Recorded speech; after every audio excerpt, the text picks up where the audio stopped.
Hello, my name is Emma Tobias, and I am a fraud.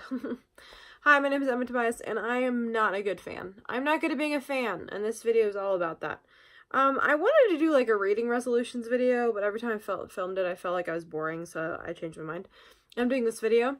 I have had a desire to make this video for a long time.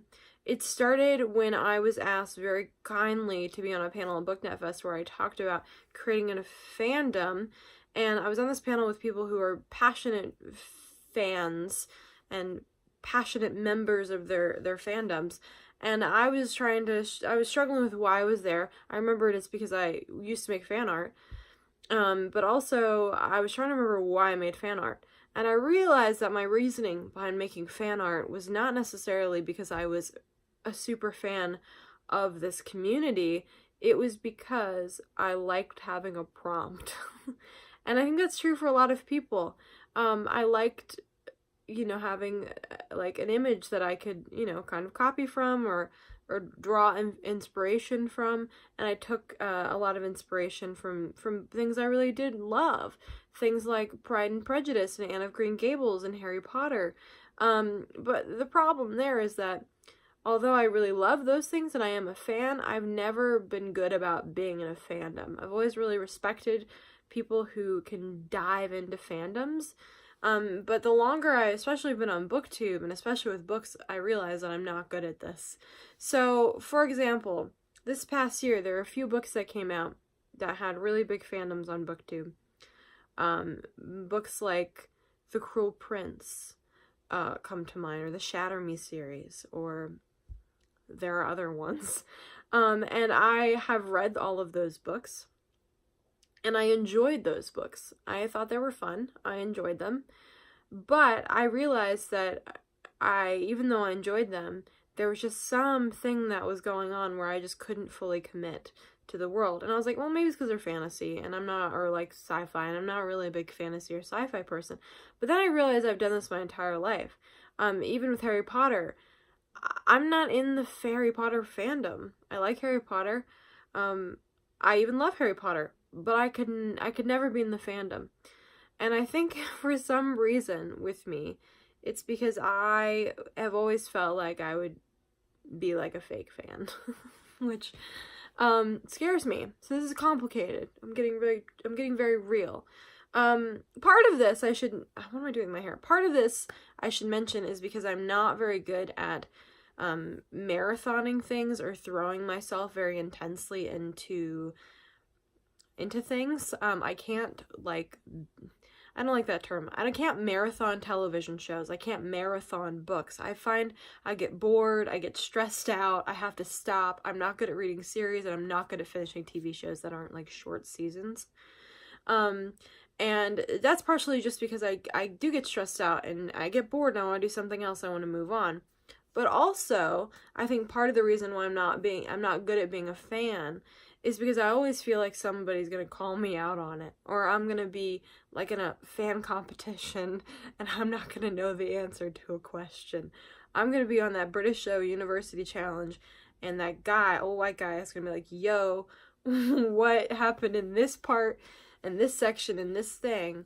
Tell me right now for the win. And I'm gonna be like, I have no idea. And he's gonna be like, fake fan. And I mean, I know this is a real thing. It's something that especially happens with marginalized communities. In fan communities as a whole, they kind of get pushed aside and told, like, you're a fake fan.